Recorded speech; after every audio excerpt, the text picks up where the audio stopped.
มาหลังจากที่กินข้าวกินปลาแล้วพี่น้องเฮาก็สิมาพังเรื่องผีต่อสบายดีเด้อพี่น้องแกงหน่อไม้แซ่บมื้อนี่พี่น้องเอ้ยแกงหน่อไม้แซ่บอะลี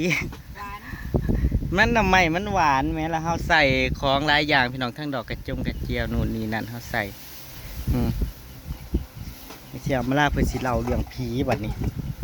ว่าเพิ่นเห็นหยังแน่พี่น้องผีผู้ชายไล่เพิ่นบ่หรือว่าผีผู้ชายมาคอหยังก็ว่าไปพี่น้องเพิ่นเห็นกะโหลกจักอันเพิ่นเห็นหยังอยู่ในข้างในนะพี่น้อง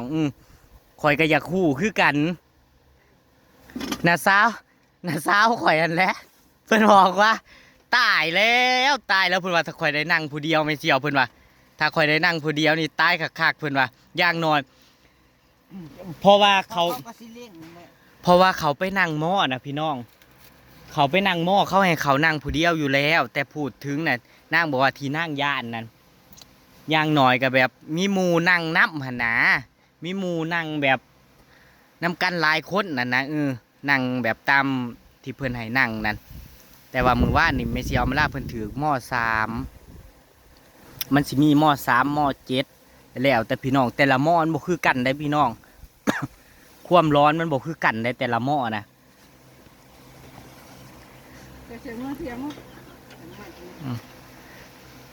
เดี๋ยวเพิ่นล้างจานกับพี่น้องล้างจานแล้วก็มาฟังเดี๋ยวก็มาเล่าแป๊บหนึ่งพี่น้อง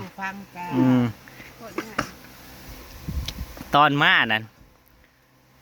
เขากำลังจิตเท่านั้นย่านแล้วตอนขี่รถมานั่นเพิ่นก็ยังมาเล่าให้เขาฟังเขาเป็นแทงย่านกว่าเขา อย่าคู่วะ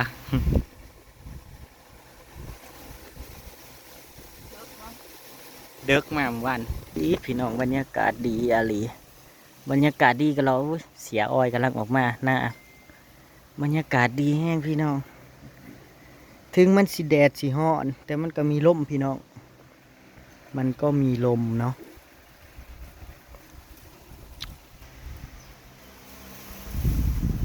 แผงสบายดีเด้อว้าวมากาละครั้งหนึ่งนานมาแล้วไม่นานมาแล้วที่มาบอกฟังเรื่องเราวไม่สอนมาล่าได้พี่น้องตั้งใจฟังเด้อมันอันนี้แบบบอกเกิดมาเคยบอกเฮ้ยเห็นอะไรไหนเจ้าบ่เคยไปมันบ่เถ่าซื่อเต่าคอยยังบ่ทันถ่ายคอยไปมาแล้วอ้อยเดี๋ยวเคยไปอยู่เถ่าหลายปีเคยไปอยู่เจ้านะไปเขาก็เอิ้นเป็นไปหม้อเนาะก่อนที่เข้าหม้อน่ะเพิ่นต้องพาไปฟังเอาเด้อพี่น้องก่อนตอนกลางเว้นได้ตั้งแต่เที่ยงจนว่า4 โมงเนาะพี่เนาะ2 ชั่วโมงตอนไปนั่งหม้อนะแม่นบ่เดินจงกรมแม่นกลับไปกลับมาแล้วก็มานั่งแล้วก็ลุกมาเดินดีไปนั่งปฏิบัตินั่นกัดพองหนอยุบหนอนั่งหนอถึกหนอ3-4 คำนี่บ่อยทิมเจ้าต้องท่องให้ได้ไดเพิ่นมีหม่องนั่งสนานั่งและตอนกลางเว้นน่ะตอนค่อยไปเก็บเห็ดปัวแล้วค่อยเห็นอยู่กี่ทางลงนั่นแล้วมันนั่นมันเป็นตูบให้ตูบมันตูบห่างๆดิคล้ายๆแบบตูบอันคือว่าแล้วก็ตูบมองเข้าไปมันก็นั่งก็ยังอยู่ข้างในก็คือคุ้มผีนี่แหละว่าง่ายๆอยู่ข้างมันห่างกันได้ห่างกันม.1 ม.2 ม.9มือเพิ่นสิสลับตูบอยู่แถวทางแถวป่านแล้วเห็นป่าจุเจ้าถ่ายเมื่อวานแล้วก้อนสิเข้าไปเสียวแต่ต้นๆเลยไปนั่งแล้วก็ยายเจี๊ยบผู้นั่งเจี๊ยบผู้ไปปฏิบัติน่ะยังบ่ได้ไปนั่งมอเราบ่พาบ่แม่นผู้ใดสิจับไปน่ะไปเบิดบ่แม่นเด้ตอนเฮาไปปฏิบัติน่ะบักหลายคนเนาะที่มีเพิ่นจับเข้าไปน่ะแค่4 คนหนึ่งนั่นก็มีข่อยกับจั่วน้อยกับเมซี่กับไผพ่อซี่แล้วก็พอซี่พ่อขาวพอซี่มาเด็กขาวบ่แม่นพอซี่พอขาวแล้วก็จั่วน้อยยังบ่ได้เข้าเด้อน่ะจิตเพิ่นบ่เที่ยงบ่แม่นเพิ่นสิไปจับไผก็ได้เด้เพิ่นต้องมาถามก่อนมาสอบถามต่างๆเฮาปฏิบัติแล้ว4 ชั่วโมงนั่นแต่มื้อวานนี่เพิ่นก็เกือบผ่านไดเพิ่นเกือบผ่านแต่เพิ่นยังมอแม่นมันก็เลยแบบวึบออกไปเลยบัดนี้ก็เลยบ่ผ่าน เขานั่งปฏิบัติจนว่าเขามาแล้วก็ นั่งรับตา เพิ่นถามเพิ่นก็สิถามมันครูบาอาจารย์เพิ่นก่อนแล้วค่อยมาถาม มิ เขาถ้าว่าเฮาผ่านครูบาอาจารย์เพิ่นสิสื่อสารออกมาทางใดแล้วเพิ่นไปถามเอาหลังจากปฏิบัติแล้วถามเอาว่ามีความรู้สึกจังไดกิริยาท่าทางในส่วนร่างกายเจ้าแล้วค่อยว่าหน้าค่อยคือว่ายึบมันติยึบ เจ้าต้อง แล้วก็ค่ายของข้างหลังมันมีแต่พวกมันระบาดนี่มันบ่ได้ที่ผ่านไปเขาพี่โยยั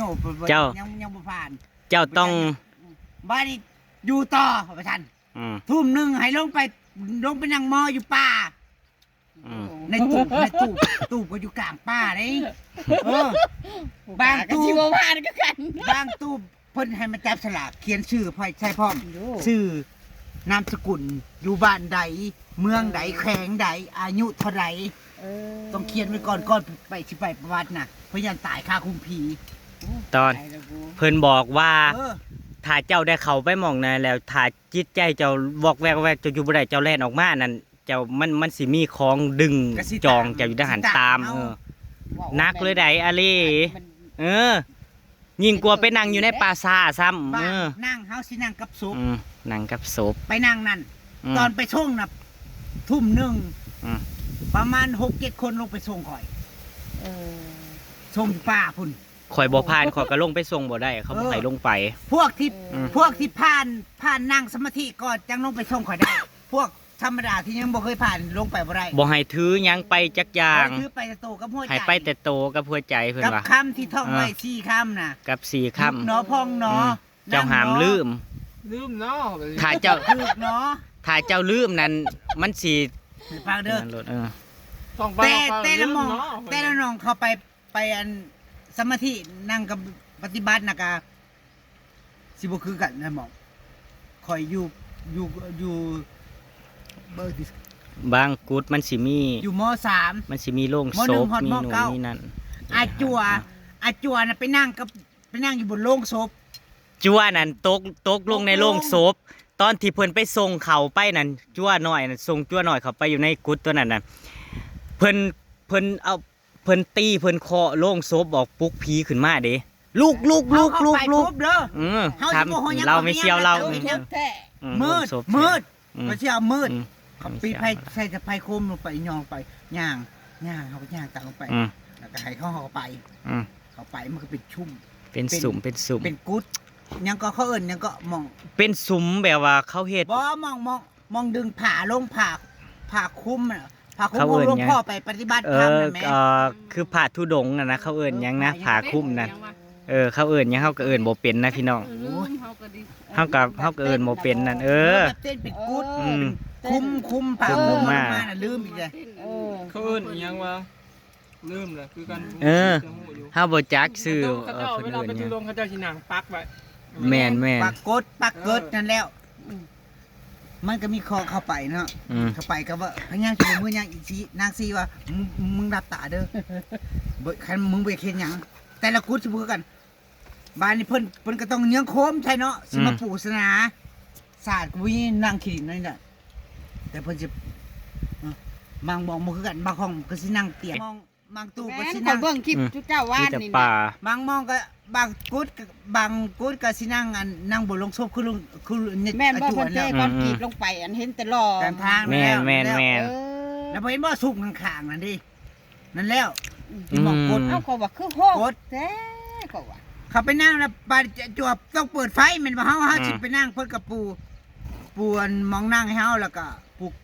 ดึงกดลงมาแม่มึงเอ้ยผีหัวร้อนกองร้อนอยู่โคโลเคลีบ้านนี้ภาพถ่ายสมัยเก่ารถชนตายยังแบบว่าภาพที่ภาพผีหัวร้อนหรือว่าเห็นผีหัวร้อนกระดูกผีจริงๆนี่แหละเป็นกระดูกกองเต็มอยู่ได้ฟังก่อนอยู่ในข้างในน่ะมันสิมีแบบภาพคนตายแล้วก็เป็นหัวกะโหลกร้อนที่สุดบ้านผีสิงนั่นแหละแม่นเขาเอาไว้นั่นหมดแต่ละชุดว่าสิมีความวันมีเฮาสิมีสมาธิสำใดไปฮอดประกันเตรียมเพิ่นก็เอิ้นผีถูกผีนั่น บ่ได้เห็นเขานั่งมาส่งเขาน่ะเมื่อไหร่ อืม หลวงพี่เคาะกระลง ป้องไปอืม ท่องนะโมท่องนะโม3จบ อืม บาดนี้เพิ่นเอิ้นมาเบิดเลย เอินมา พี่ไต่หุงพี่ไต่ห้าพี่ไต่มีแห้งพี่ไต่รับพี่ไต่ไว้พี่ไต่รถชนจงลุกขึ้นมาเพิ่นว่าไอ้เว้าเสียงดังพ่นจงลุกขึ้นมา ขึ้นมาเดี๋ยวนี้ขึ้นมาฟังขึ้นมาปฏิบัติอย่างประมาณนี้เด้อเพิ่นเว้าแล้วเพิ่นก็เว้าประมาณ3เทื่อ ตายไปลูกแค่ ผีหัวหลอดกลัวแต่ว่าไปนั่งอยู่กลางป่านะบ่ได้มีไผมันไก่เฮือนคนเนาะเอาย่างลงไป แม นะ นแมนแมน มีหมูเต้นใกล้กันบ่ บ่นะ มันกระชุ่มไผชุ่มมัน สุ่มไผสุ่มมั่นไหนบ่ได้อยู่ไก่กัน ใกล้เติบบ่ ก็ใกล้กันเติบแล้ว อืม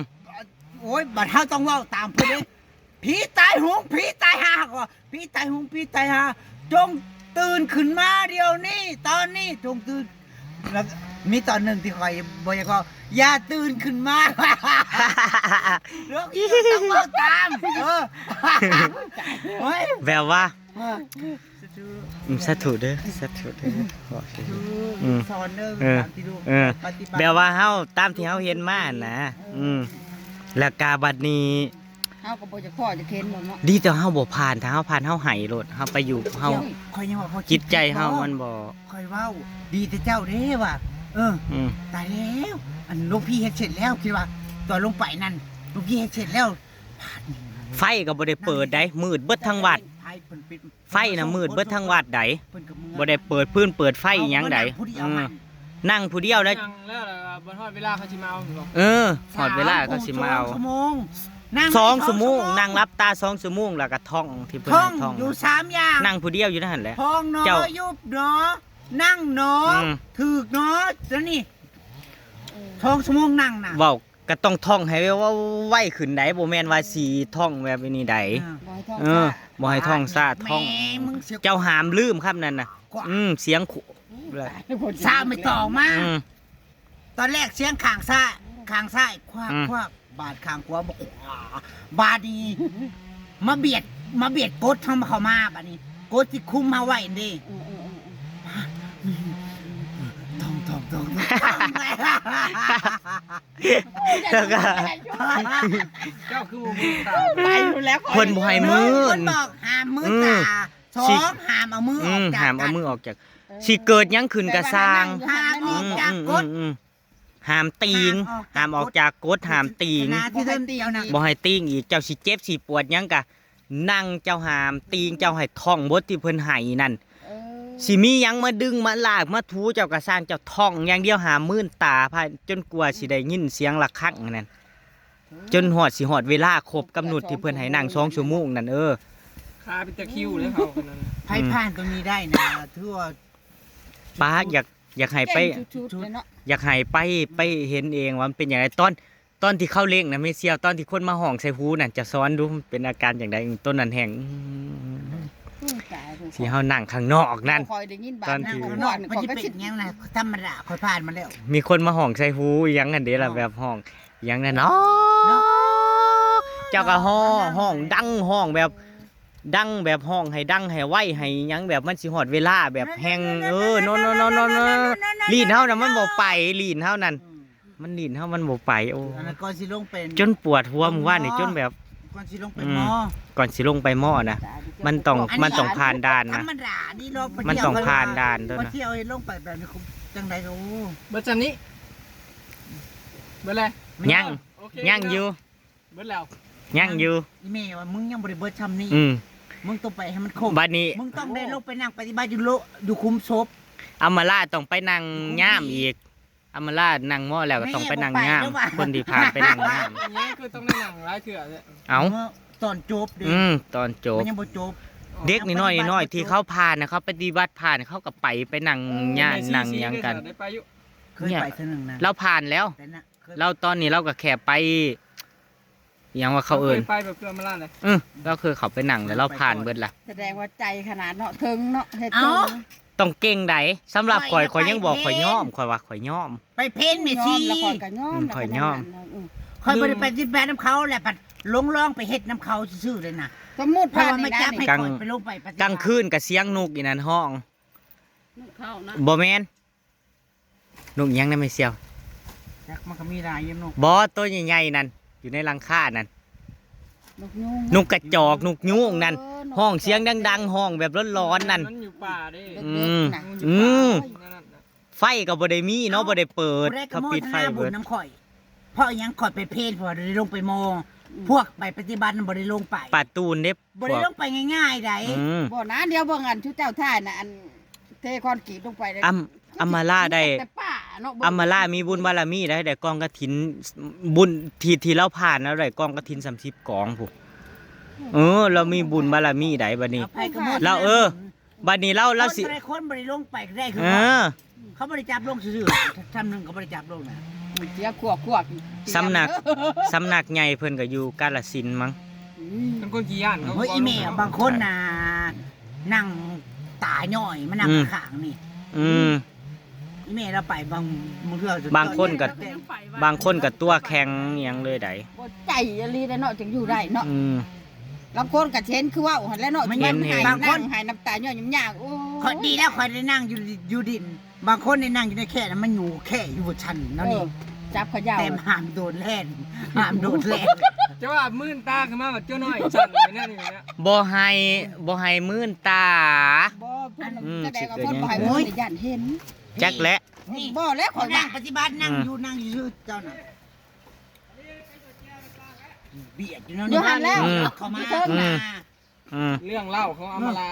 เรื่องเล่าร้อน นั่งปฏิบัติอยู่เนาะ ๆร้อนอะหลี ได้นี่ อืม แปลว่าอันมัน เบียด เห็น เบียด อืม เข้าไปเรื่อยๆ แปลว่าคุ้มเนาะ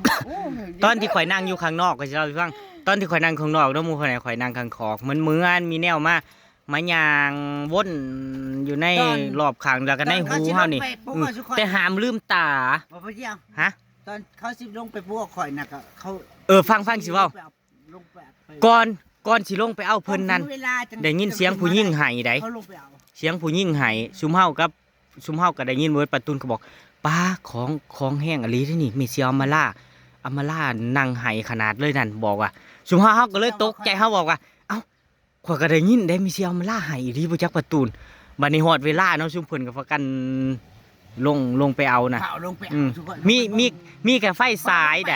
ให้ไฟสายคนละอันล่ะ ป้าเถอะเจ้ายังนั่งปกติอยู่จุเพิ่นว่า เอามาล่าบ้านไหนมีเก่งกาไผก็อยากที่ลงไปหาบน่ะคืออยากไปได้ส่วนบุญน้ำอยากไปได้บุญน้ำที่เฮาลงไปบ่ได้เขาบ่ให้ลงเพราะว่าเฮาบ่ทันละผ่านเด้เขาก็บ่ให้ลงคนใดบ่ได้ผ่านเขาบ่ให้ลง ใจบ่เที่ยงนั่นนี่ดอกโว้ เขาก็ มาเฮ็ดแบบนี้มัน เอาง่าย ตา ๆเขา ข้าง ก็ บ่นี่เนาะ เจ้ากระเบิดคนสะกอนไผสีแบบอยู่ได้ เขาก็ฮู้อยู่แล้วว่ามันเป็นอะไรนะ คุณแม่ว่าต้องแม่นางไว้ ถึงแล้ว ยังต้องได้ไปนั่งคุม เป็น พี คนจิตบ่ ก็ต้องได้ไปอีก เจ้าต้องได้ไปได้ไม่เสี่ยว ไปทวนงน เจ้าบ่ไปบ่ได้เพราะว่าเจ้าผ่านเจ้าต้องไป เห็นบ่คนที่เขาไปมื้อคืนนี่ก็อยู่กุดข้างๆหั่นเด้เขามาช่องเอ้ยน้องน้อยๆนะป้าคือผ่านเก่งลิเฮาว่ะ เขาอยู่ ป้าเขานอนอยู่นั่นเขามาใหม่2คนเขาก็ไปทวนงาน เขาผ่านแล้วป้าเฮาว่า เด็กน้อยๆ เด็กน้อยๆบัดเฮาอันนั้น ทับอีก ป้าเฮาว่าเฮาไหแน่นอนได้อถ้าเฮาไปนั่ง ผู้น้อยกุ้ย โอ้ย กุ้ย บอกแล้วก็คนลุกอะลีได้ถ้าผู้ใดบ่ไปนั่นมันถ้าอยากให้ไปเห็นเองอ่ะมันเป็นอย่างใดนั่น โอ้นะเห็นคลิปที่เจ้ากับมืดๆสิอยู่บ่ได้แล้ว ปกติไปเยี่ยงนั่นเยี่ยงนี่ก็ย่านพี่อยู่แล้วยัง นะ เออ ก็บ่ได้นะ อะลีได นี่นะขึ้นไปเยอะมาขนู้นนี่ป้าตัวนี้ก็ยังย่านแล้ว คันว่านั่งอยู่ข้างนอกยังบ่ร้อนทอคือแม่เสียวไปนั่งเดึกๆนั่ง2ชั่วโมงรับตาอยู่ในไปนั่งกับแบบ เย็นไหน สิ่งที่เฮาแนมบ่เห็นนั่น ตอนแรกเงือกไหลชั่วบัดแล้วบัดเฮาท่องได้บัดเรียน ตอน ได้บัดเศร้าบัด เจ้าเห็นคลิปตอนเก็บเห็ดบ่ เห็น ตอนเก็บเห็ดนั่นข่อยย่างไปข่อยเลือกตาเขาไปส่องมันเขาว่าเฮ้ยเขาเฮ็ดสุกอีหยังอันนี้มองหยังแนมเข้าไปป้าขนลุกอยู่อักอยู่เป็นตาย่านเบิ่งกังเว้นน่ะก็เป็นตาย่านแบบโอ้นะก็มันก็เป็นแต่ย่านเนาะคนเดียวเบิ่งวันมีแต่ป้าน่ะไม่เห็นเอง เพราะเสียวต้องคอยช่องเบิ่งคอยก็เอาปิดตา เห็ ย่าน น อยู่เจชีน่ะอู้ แม่นบ่ ให้มานั่ง จะกินคือก่อย บ่คิดว่าตัวเองสิได้เข้าไปนั่งซ้ำคอยคิดว่าผู้ใดสิมานั่งแบบนี้โอ้เจ็ดกูจ้าก็บ่มาดอก กัด ตัวเองได้เข้าไปนั่งเฉย ก็ยังว่าเพิ่นผ่านได้จากนั้นหมู่ก็ยังเงินอยู่ได้คนที่คือแม่เที่ยวคือเจ๊เจี๊ยบนั่นไปก่อนหมู่ตั้งแต่วันยังบ่ผ่าน เพิ่นก็ยังคิดเพิ่นว่าป้าตายแล้วข่อยอีนั่นพี่อ้ายข่อยได้ไปนั่งผู้เดียวนี่เพิ่น ตอนเขาลงไปปลูกบ้านบ่ได้ลงมาธรรมดา ลงมาแนวใด ทั้งเคาะยังบลึมเหมือนดิ นั่น บลึมมาหลอกเขาแม่ สิ มันสิตื่นบ่หั่นน่ะเนาะ แล้วบัดนี้เพิ่น ใส่พ่อ คือเพิ่นทวงเฮาแล้วเพิ่นบอกว่า เจ้านี่ขี้สงสัยหลายนู่นนี่นั่นก็เลยบ่ผ่านเฮาก็เลยบอกแม่นทั้งสงสัยทั้งอีหยังหลายอย่างเฮาก็เลยบ่ผ่าน เขาเอิ้นว่าขีดลาย แม่นจิตเฮามันบ่นิ่งคือเขา คนย่านแล้วเขา เขาก็บ่ผ่าน ไปเลยบ่ต้องตามสอสัน ลูกศิษย์เขาหลายเด้ลูกศิษย์เพิ่นหลาย ประมาณนี้พี่น้องนะครับลาเพิ่นไปยังเกาะเขาเอิ้นยัง เรื่องหลอนอหลี เขาเอิ้นไป ไปพี่น้องกันว่าพระจักร ไปมอ ตามคลิปหน้าเด้อพี่น้องไปแล้วพี่น้องสวัสดีครับ ส ผม มาธินั่นแหละ นางจะมาที่